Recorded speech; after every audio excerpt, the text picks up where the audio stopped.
Hello dear student, once again आप सभी का स्वागत है online platform of NS vision point और मैं हूं आपके साथ आपकी केमिस्ट्री मेंटर कीर्ति मैम। तो चलिए आज के ब्यूटीफुल सेशन को स्टार्ट करते हैं।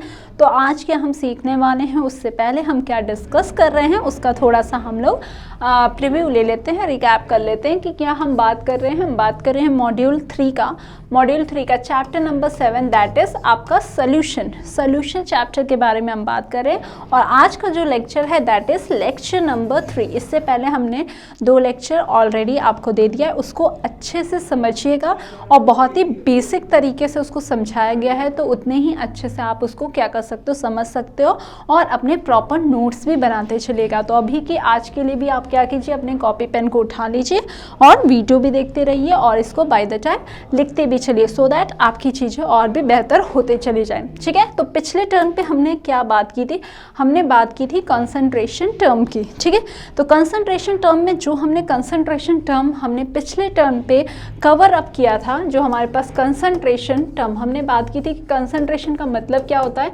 कंसंट्रेशन का मतलब होता है कि amount of solute dissolve in the solvent, या सोल्यूशन में कितना अमाउंट ऑफ आपका सल्यूट प्रेजेंट है वो क्या बताता है, कंसंट्रेशन बताता है। अब इस कंसंट्रेशन को निकालने के लिए आपके पास कुछ टर्म्स हैं जिनको आपको समझना है, जिसके थ्रू आप with the help of them knowing that आप क्या कर सकते हो, आसानी से कंसंट्रेशन निकाल सकते हो। ठीक है, तो हमने जो पहला इससे पहले वाले वीडियो में हमने बात की थी आपका मोलैरिटी वेरी इंपॉर्टेंट आपका है, ये सारे मोलैरिटी के बारे में चर्चा की है, मोलैलिटी के बारे में चर्चा की है, लिटी और ये क्या है, रिटी, इन दोनों के बारे में हमने क्या कर रखा है, डिस्कशन कर रखा है। ठीक है, तो ये दोनों ही आपके क्या है, इंपॉर्टेंट प्रोस्पेक्टस थे जिनको हमने पिछले टर्न पे देखा और इससे रिलेटेड कुछ न्यूमेरिकल्स को भी देखा है। ठीक है, दोनों में ही आपको क्या है, आसान से आप क्या कर सकते हो, इसको समझ सकते हो। उस वीडियो को गो थ्रू कीजिएगा, फिर भी हम यहाँ पे बात कर लेते हैं। तो ये क्या होता है, number of moles upon volume जो होता है दैट इज मोलैरिटी होता है। और मोलैलिटी की बात करें तो ये क्या होता है, number of moles upon mass in KG. ठीक है, तो यहाँ पे क्या होता है, वेट ऑफ आपका सॉल्वेंट इन केजी लिया जाता है, वो आपका क्या होता है, मोलैलिटी होता है। तो आज हम क्या डिस्कस करने वाले हैं, आज हम बात करेंगे एक और इम्पॉर्टेंट आपके जो कंसंट्रेशन टर्म है दैट इज नॉर्मेलिटी के बारे में बात करेंगे। नेक्स्ट हम मोल फ्रैक्शन को, और लास्ट में हमारा क्या है, मास परसेंटेज जो है कंसंट्रेशन टर्म, उसको यहाँ पे कवर अप करेंगे। ठीक है, तो चलिए स्टार्ट करते हैं इसको। तो नॉर्मेलिटी क्या होता है, तो नॉर्मेलिटी क्या होता है, ये भी आपका क्या है, एक कंसंट्रेशन टर्म है। तो इसमें क्या है, इसका भी डेफिनेशन आपको समझना है। मोर ओवर यहाँ से क्या है, आपके न्यूमेरिकल आते हैं। ठीक है, तो उसको प्रैक्टिस कीजिएगा आप लोग, और यहाँ पे जो टर्म से कैसे निकाला जाता है वो अगर आपने समझ लिया तो आप न्यूमेरिकल्स को भी आसानी से कर सकते हो। नेक्स्ट अगर हम बात करते हैं यहाँ पे, तो हम नॉर्मेलिटी को कैसे डिफाइन करते हैं। ठीक है, नॉर्मेलिटी अगेन मैंने जैसे बोला कि ये भी क्या है, एक आपका कंसंट्रेशन टर्म है। तो क्या होता है, it is defined as the number of gram equivalent. क्या होता है, it is defined as the number of gram equivalent of solute present in 1 litre of this solution is known as your normality. और इसको represent कैसे किया जाता है, capital N से इसको क्या किया जाता है, रिप्रेजेंट किया जाता है। तो इसी को हम क्या लिख सकते हैं, इसको हम लिख सकते हैं कैसे, ऐसे नंबर ऑफ ग्राम इक्विवेलेंट। ठीक है, number of gram equivalent upon volume of solution in litres. ठीक है, तो यही आपका क्या है, जैसे हम वहाँ पे क्या लिखते थे, नंबर ऑफ मोल्स लिखते थे, यहाँ पे जो नया टर्म जो हमने यूज़ किया है वो क्या है, नंबर ऑफ ग्राम इक्विवेलेंट। ठीक है, तो इसको थोड़ा सा हम लोग रिलेट करके समझते हैं, सो दैट आपका ये जो नंबर ऑफ ग्राम इक्विवेलेंट है इसका भी कॉन्सेप्ट आप क्या कर सकते हो, आसानी से यहाँ पे समझ जाओगे। ठीक है, तो यहाँ पे क्या है, तो देखें जैसे कि आपका नंबर ऑफ मोल्स जो होता है वो क्या होता है, नंबर ऑफ मोल्स जो होता है बच्चे वो आपका ये होता है कि क्या, जो भी आपका गिवन वेट है सोल्यूशन का, सॉल्यूट का, अपॉन आप क्या करते हो, मोलर मास को रिप्रेजेंट करते हो।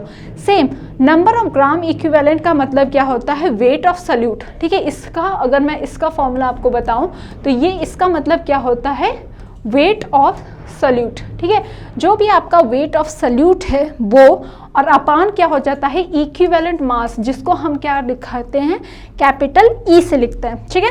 तो जब नोइंग द फैक्ट आपको ये पता चल गया तो आपको क्या करना है, आपको यही चीज़ क्या कर देना है, यहाँ पे सब्स्टिट्यूट कर देना है। कैसे हमने इसको कोरिलेट किया वो समझा आपने। जैसे कि आपका नंबर ऑफ मोल्स होता है वो किसके बराबर होता है, वो होता है given weight upon molar mass. वैसे ही आपका नंबर ऑफ ग्राम इक्विवेलेंट जो होता है वो किसके बराबर हो जाएगा, वो हो जाएगा आपका given weight upon equivalent mass हो जाएगा। इक्विवेलेंट मास कैसे निकालते हैं उसके बारे में भी बात करेंगे, ठीक है। तो इस इक्वेशन को अगर हम सब्स्टिट्यूट करते हैं तो आपके पास जो आ जाता है बन के इक्वेशन, वो इक्वेशन क्या हो जाता है, वो ये हो जाता है। यानी अगर हम इसको लिखें तो ये आपका क्या है, इसी को अगर हमने लिखा तो ये क्या हो जाएगा, ये क्या हो जाएगा आपका वेट अपॉन ये ई हो जाएगा, और क्योंकि वॉल्यूम है तो इसको क्या है, लीटर में अगर हम करेंगे तो वॉल्यूम हो जाएगा, ठीक है। नेक्स्ट यहाँ से हम क्या कर सकते हैं, यहाँ से हम मास भी, वेट ऑफ सल्यूट को भी निकाल सकते हैं अगर हमारे पास नॉर्मेलिटी हमें पता है। तो इससे हम एक और चीज़ भी कह सकते हैं कि वेट जो होगा वो बराबर हो जाएगा, क्रॉस मल्टीप्लाई कर देंगे तो आपको ये भी इक्वेशन लिखा हुआ मिलता है NEV, ठीक है। क्या लिखा हुआ मिलता है, NEV, जहाँ पे W जो है ये क्या है, वेट ऑफ सल्यूट, वेट यानी ग्राम में कितना सल्यूट है वो, और N जो है दैट इज नॉर्मेलिटी, E क्या है, ये है इक्विवेलेंट मास, और V क्या हो जाएगा, वॉल्यूम इन लीटर, क्या हो जाएगा, वॉल्यूम इन लीटर। नेक्स्ट अगर हम बात करें, नेक्स्ट इंपॉर्टेंट फॉर्मूला जो आपको यहाँ पे रिलेटेड ध्यान देना है वो है इक्विवेलेंट मास का, तो वो भी हम लोग यहाँ पे डिस्कस कर लेते हैं। तो इक्विवेलेंट जो मास होता है, ठीक है, इक्विवेलेंट जो मास होता है it is defined as the molar mass, जो भी आपका मोलर मास है upon valency factor Z। Z को हमने क्या कहा, Z को हमने कहा वैलेंसी फैक्टर, क्या कहा, वैलेंसी फैक्टर। तो आपने क्या समझा, इक्विवेलेंट मास बराबर जो होगा वो होगा आपका molecular mass upon valency factor Z। अब ये वैलेंसी फैक्टर क्या होता है ये भी थोड़ा सा हम लोग इसके बारे में भी चर्चा करेंगे, क्योंकि मोलर मास तो आप आसानी से निकाल लोगे, ठीक है। अगर आपको ये पता है तो आप क्या है, वैलेंसी फैक्टर, जैसे कि अगर हम बात करते हैं कोई भी एसिड है, ठीक है, तो वैलेंसी फैक्टर यानी Z जो होगा वो किसी भी एसिड का क्या होगा, एसिड का अगर हम बात करें तो एसिड का वो क्या होगा, उसकी बेसिसिटी होगी, ठीक है। क्या होगा, एसिड का क्या होगा, उसकी बेसिसिटी कितनी है वो आपका क्या बताएगा, वो बताएगा यहाँ पे कि उसके Z की वैल्यू क्या है, ठीक है।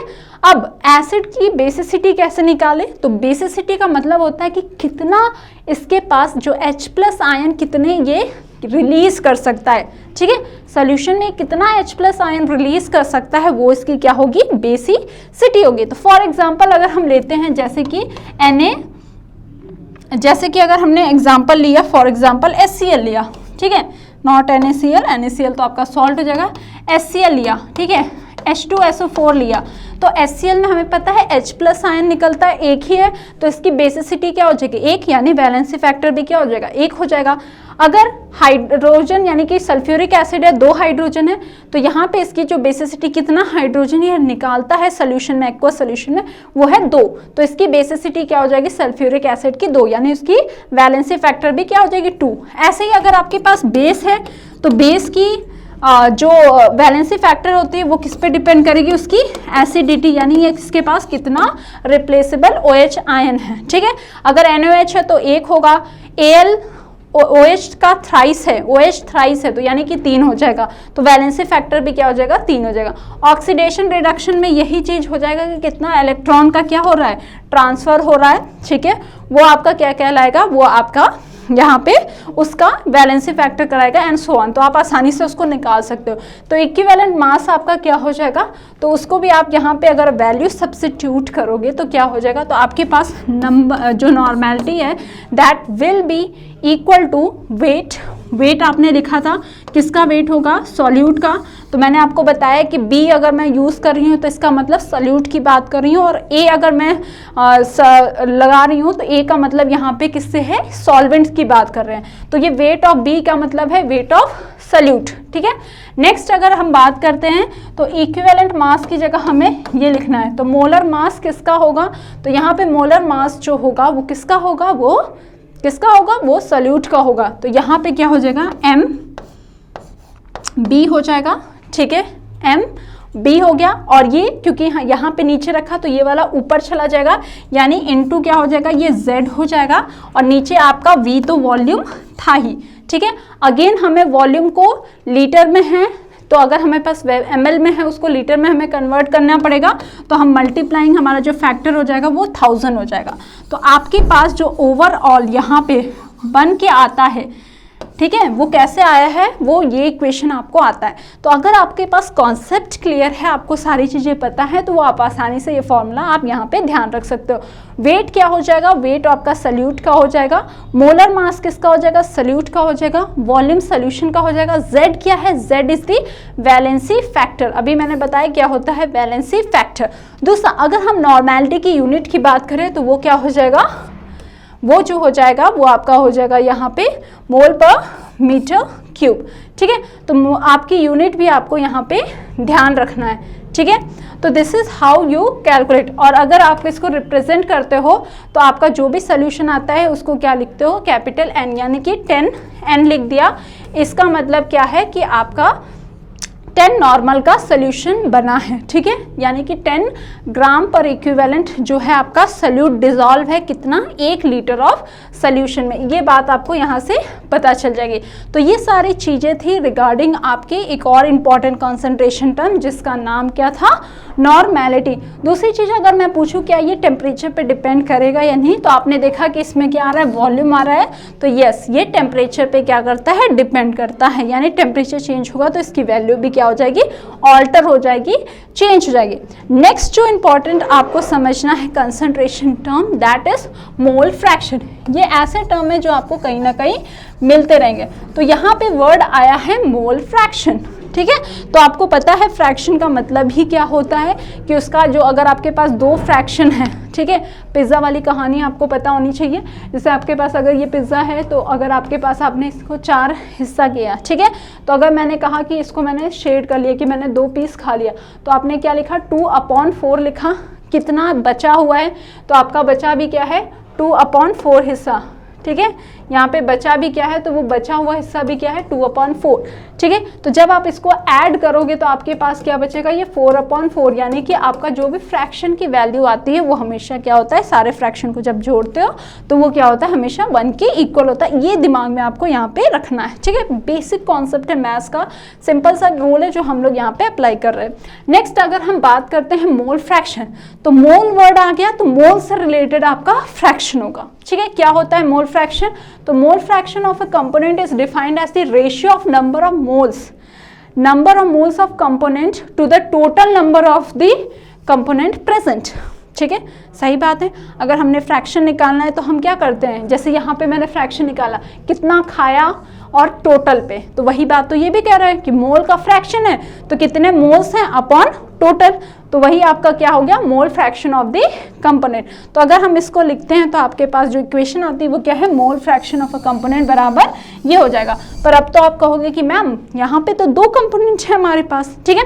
तो फॉर एग्जाम्पल हमारे पास 2 कंपोनेंट है और मैंने कहा कि हमने सपोज ए को क्या लिया है, सॉल्वेंट, ए हमारा क्या है, सॉल्वेंट, क्योंकि हमें पता है कोई भी सोल्यूशन जो बनता है वो किससे मिलेगा, 2 कंपोनेंट से मिलके बनेगा, वन बीइंग दी सल्यूट और दूसरा जो होगा वो सॉल्वेंट होगा। और बी को हमने क्या रिप्रेजेंट किया है, बी हमारा क्या है, सॉल्यूट, ठीक है। तो अब बी का है, तो अगर हमने यहाँ पे मोल फ्रैक्शन जो निकाला है वो अगर हमने सॉल्वेंट का निकालना है, ठीक है, तो सॉल्वेंट के अगर आप निकालोगे तो आपके पास जो मोल फ्रैक्शन होगा वो ये आ जाएगा, क्या आ जाएगा, मोल फ्रैक्शन। ये तो मोल फ्रैक्शन को रिप्रेजेंट हम करते हैं किससे, जीटा से, ठीक है। ये एक्स टाइप का आपका साइन होता है ग्रीक वर्ड का, ठीक है, इससे रिप्रेजेंट करते हैं। अब अगर यहाँ पे आपने क्या लिखा है ए, तो आप किसका मोल फ्रैक्शन निकाल रहे हो, ए का निकाल रहे हो, तो नंबर ऑफ मोल्स किसका पहले ऊपर आएगा, ए का। जैसे मैंने यहाँ का भी कहा कि हमने पिज्ज़ा कितना खाया, ठीक है, और बचा, तो बचा ऊपर और अपॉन टोटल, खाया यानी खाया कितना अपॉन टोटल। तो सेम यहाँ पे ए का निकाल रहे हो तो नंबर ऑफ मोल्स किसका आएगा, ए का अपॉन टोटल। तो क्योंकि हमारा जो सोल्यूशन है वो मिलके अपना है 2 से तो 2 से मिलके बना है, तो इसको हम क्या कहते हैं, इसको हम कहते हैं बाइनरी सोल्यूशन। ठीक है, तो यहाँ पे ये क्या हो जाएगा, Na प्लस NB। ठीक है, ये तो आपने निकाल लिया। अगर मैंने कहा था मोल फ्रैक्शन ऑफ B का निकालो, तो मोल फ्रैक्शन ऑफ B अगर आप निकालते तो क्या होता है, mole of B upon Na plus NB यानी टोटल, ये भी आप लिख सकते थे। दूसरी बात जो मैंने आपको अभी जस्ट ऊपर बताई, ये कि कभी भी फ्रैक्शन की वैल्यू क्या होगी, 1 होगी। ठीक है, तो अगर आपको जीटा ए यानी मोल फ्रैक्शन ऑफ ए पता है, तो मोल फ्रैक्शन ऑफ बी भी आप यहाँ से निकाल सकते हो बाय द रिलेशन। जैसे कि आप क्या कर सकते हो, हम ये लिख सकते हैं कि mole fraction of A plus mole fraction of B is always equal to 1। क्या कह सकते हैं, mole fraction of A plus mole fraction of B is always equal to A, क्योंकि यहाँ पे 2 ही आपके कंपोनेंट थे तो 2 हो गए। ठीक है, अगर हमारे पास यहाँ पे ज़्यादा कंपोनेंट है, ठीक है, अगर हमारे पास ज़्यादा कंपोनेंट है, फॉर एग्जांपल हमारे पास ए था, बी था, सी था, तब भी कोई डरने की बात नहीं, चाहे कितने भी कंपोनेंट क्यों ना हो जाए, आप आसानी से उसका मोल फ्रैक्शन निकाल सकते हो। ठीक है, तो इस केस में अगर आपका 3 हो गया, तो नंबर ऑफ मोल फ्रैक्शन अगर मुझे ए का निकालना है तो हमें क्या लिखना होगा, नंबर ऑफ मोल्स ऑफ ए लिखेंगे। टोटल में क्या हो जाएगा, अब टोटल में आपके 3 आ गए, तो तीनों को आप ऐड करोगे, यानी NT भी लिख सकते हैं, हम ऐसे भी लिख सकते हैं N और सबस्क्रिप्ट में T भी लिख सकते हैं, यानी टोटल नंबर ऑफ मोल्स। तो टोटल नंबर ऑफ मोल्स क्या होगा, Na plus NB plus NC हो जाएगा। ठीक है, ऐसे ही अगर हमें क्या है B का निकालना है, तो B का भी आप निकाल सकते हो। ठीक है, सी का निकालना है तो सी का भी आप आसानी से निकाल सकते हो। तो जैसे फॉर एग्जांपल बी का निकालना होगा, क्या होगा, number of moles of B upon N total, और सी का निकालना है तो mole fraction of C is equal to number of moles of C upon total. तो इस तरह से आप क्या कर सकते हो, मोल फ्रैक्शन को आसानी से क्या कर सकते हो, इवेल्युएट कर सकते हो। और इस केस में भी हम यही कहेंगे क्या, कि mole fraction of A plus mole fraction of B plus mole fraction of C is equal to 1। ठीक है, तो ऐसे आप करके इसको यूज़ करके आसानी से मोल फ्रैक्शन को भी निकाल सकते हो। फॉर एग्जांपल हमारे पास यहाँ पे एक क्वेश्चन है, तो क्वेश्चन क्या कह रहा है कि calculate the mole fraction of ethylene glycol, formula आपको दे दिया है, in a solution containing 20% of C2H6O2 by mass. ठीक है, ये भी आपका क्या है, इथाइलिन ग्लाइकोल ही है। ठीक है, तो अगर ये सोल्यूशन बनाया है और इसमें आपको क्या है, इथाइलिन ग्लाइकोल दिया है, उसका 20% दिया है, तो इसका मतलब ये है कि जो सोल्यूशन आपको क्या करना पड़ेगा, अज्यूम करना पड़ेगा। आप क्या करोगे कि सोल्यूशन अगर इसमें 20% है तो क्या 100% का आपका पूरा बना होगा। तो let us assume that we have 100 gram of solution, हमारे पास जो सोल्यूशन है वो कितने का है, 100 ग्राम का है। नेक्स्ट अगर हम बात करें, क्योंकि मास से हमने कंपेयर किया है, तो ये नेक्स्ट क्या है, देन द मास ऑफ इतना, इसका आप क्या है, मास निकाल सकते हो, जो आपको दिया भी है यहाँ पे 20 ग्राम दिया है, क्योंकि यहाँ पे मोल्स आपको निकालना है, तो मोल्स के लिए आपको क्या पता होना चाहिए, वेट पता होना चाहिए अपॉन मॉलिकुलर वेट पता, वेट दिया है, मॉलिकुलर वेट आप आसानी से निकालोगे। तो यहाँ पे भी क्या है कि मोलर मास इसने निकाला, दैट इज 62 ग्राम पर मोल। तो अब इससे आप आसानी से क्या कर सकते हो, मोल्स आप निकाल सकते हो। दूसरा, इथाइलिन ग्लाइकोल का सोल्यूशन, यानी इथाइलिन ग्लाइकोल है और इसके साथ साथ क्या है, वाटर प्रेजेंट है। ठीक है, तो यहाँ पे वाटर है, उसका भी मोलर मास निकाल ले, दैट इज 18 ग्राम पर मोल। ठीक है, अब आपको क्या निकालना है, मोल्स ऑफ इथाइलिन, तो वो क्या हो जाएगा 20 ग्राम अपॉन 60, तो आपका मोल्स ये आ गया।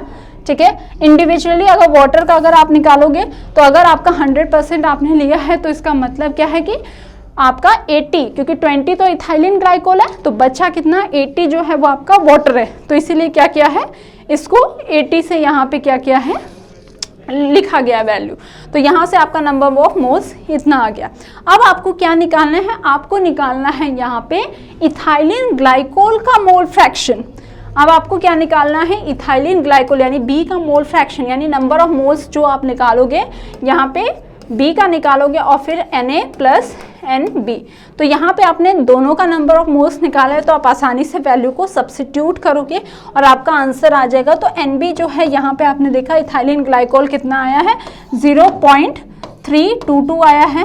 ठीक है, और Na प्लस NB, तो ये जो आपका है, इन दोनों को टोटल करोगे तो आपके पास जो आप वैल्यू लिखोगे वो क्या होगा, 322 प्लस 4.44। ठीक है, तो ये आपका रफ कैलकुलेशन हो सकता है, जिसको आप सॉल्व करोगे तो जो आपका आएगा वो आएगा 0.068। ये आपका क्या आ गया, मोल फ्रैक्शन आ गया। ठीक है। अगर यहीं पे आपसे वाटर का पूछ लिया होता तो क्या कर देते, आप कैलकुलेट नहीं करते, आप क्या करते 1 में से इतने को माइनस कर देते, तो वो आपका जो आ जाता वो मोल फ्रैक्शन आ जाता वाटर का। ठीक है, तो इसी तरह से ये भी आपका क्वेश्चन है, ये भी आसान सा क्वेश्चन है।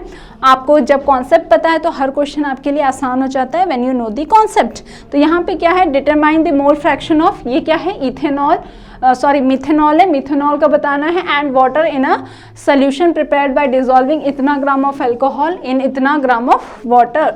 ठीक है, of water is 18 and m of इतना इज ये। ठीक है, तो आपको क्या करना है, इस क्वेश्चन को आप क्या कर लीजिएगा, इस खुद से भी ट्राई कीजिएगा सो दैट आपकी क्लियर अंडरस्टैंडिंग और भी रहे। ठीक है, बाकी क्योंकि इसमें कॉम्प्लिकेटेड कुछ नहीं है, आपको देखना क्या है, एक आपको मिथेनॉल दिया है, एक वाटर दिया है और उसका वेट दिया है, मॉलिक्यूलर वेट आप निकाल सकते हो, यानी नंबर ऑफ मोल्स आपका निकल जाएगा, किसका, मिथेनॉल का। वाटर का भी आप आसानी से निकालोगे।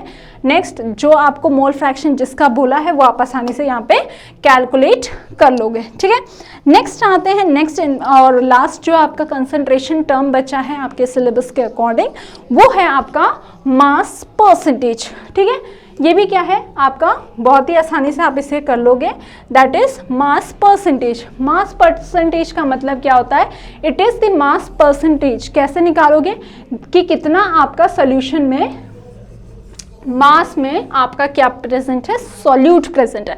तो क्या है, the mass percentage of the component of a solution is defined as the percentage of mass of the solute present in the total mass of the solution. तो यहाँ पे क्या है, मास के कॉन्टेक्स्ट में आप निकाल रहे हो, तो मास परसेंटेज जो आपका हो जाएगा वो mass of solute upon total mass of solution.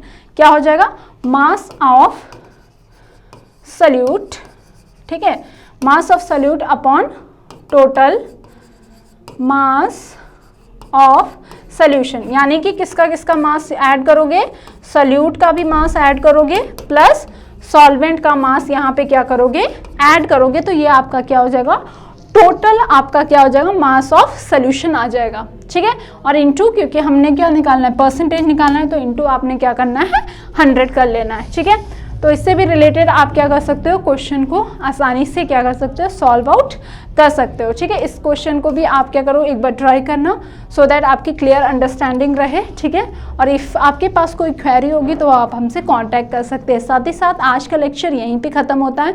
I hope आपने सारे कॉन्सेप्ट को अच्छे से ध्यान से सुना होगा और उसको प्रॉपरली नोट डाउन भी किया होगा, सो दैट आप अपने घर बैठे कुछ क्वेश्चन जो है इनसे रिलेटेड आप कर सकते हो। इंस्टिल आपके पास कोई डाउट है तो आप हमारे इस नंबर पे कांटेक्ट कर सकते हो, और अपने NIS से रिलेटेड कोई भी इंफॉर्मेशन चाहिए तो आप हमारे इस पर्टिकुलर वेबसाइट को विजिट कर सकते हो, और आप इंफॉर्मेशन हो गया, नोट्स हो गया, वो सब यहाँ से आप गैदर कर सकते हो और इस नंबर पे कांटेक्ट करके अपने इंफॉर्मेशन को ले सकते हो। So thank you for today and bye bye.